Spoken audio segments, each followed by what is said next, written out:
It's getting close to Halloween, and in 8 decades, nothing has really scared our country like the old War of the Worlds radio broadcast. That's where fictitious Martians landed in New Jersey, and Craig Wirth has been broadcast in only 5 of those 8 decades. We know he must have done some report about that night 81 years ago. Turns out we're right, and from his days as a New York reporter, we revisit his story. It's part of our celebration of his half-century in TV. Hi, Craig. Patty.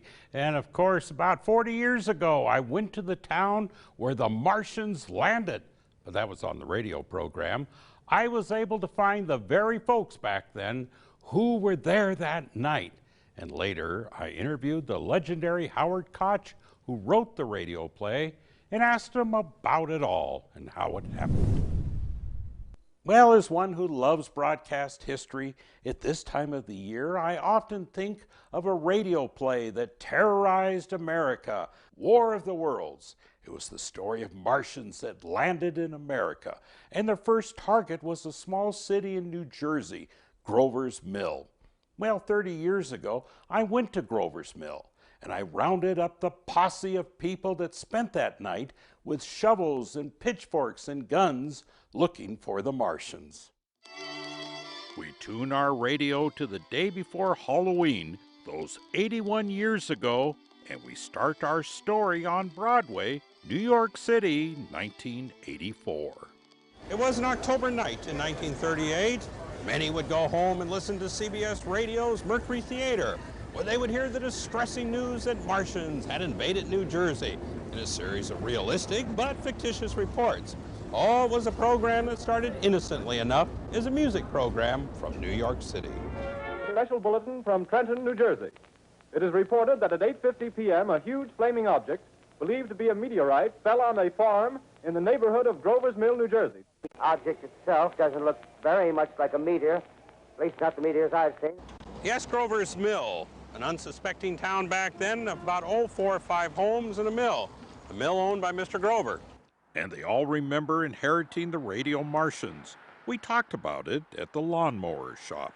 Did you look out the window at all when you heard the program? Oh, goodness. Well, you didn't have time, boy, I'm telling you. Boy, those cars were racing coming up in and the down. driveway, turned around looking for them. They were looking everywhere for them. The town phone operator will never forget it. Mr. Wells did a fine job on it, I think. Too fine of a job, huh? He frightened us all. Metal casing is definitely extraterrestrial. The script continued to detail the Martians in less than flattering terms. Eyes are black and they gleam like a serpent in the mouth is a V-shape with saliva dripping from its rimless lips that seem to quiver and pulsate. Much of a scared nation of listeners joined Grover's Mill in thinking the big Martian machines were at war. That's why someone shot at the town windmill. They thought maybe that was one of the Martians and they shot at it. Shot at the windmill. Well, that's that. I've never climbed up there to see if there's any holes in there, but you're welcome to it. The monster is now in control of the middle section of New Jersey and has effectively cut the state through its center. Meanwhile, Doc the watchman took his shotgun over to the mill to protect it. There's really a lot of people that really took this to heart, and they loaded up their cars with their pets, all their loved ones, and took off and went on up in Pennsylvania, get away from this. They got halfway up there, they heard that it was just a damn story, and they turned around and come back and felt like damn fools.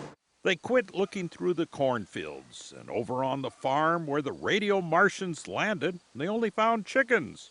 And the Cranberry Road traffic jam was straightened out, and Grover's Mill was on the map. However, the destiny was purely accidental.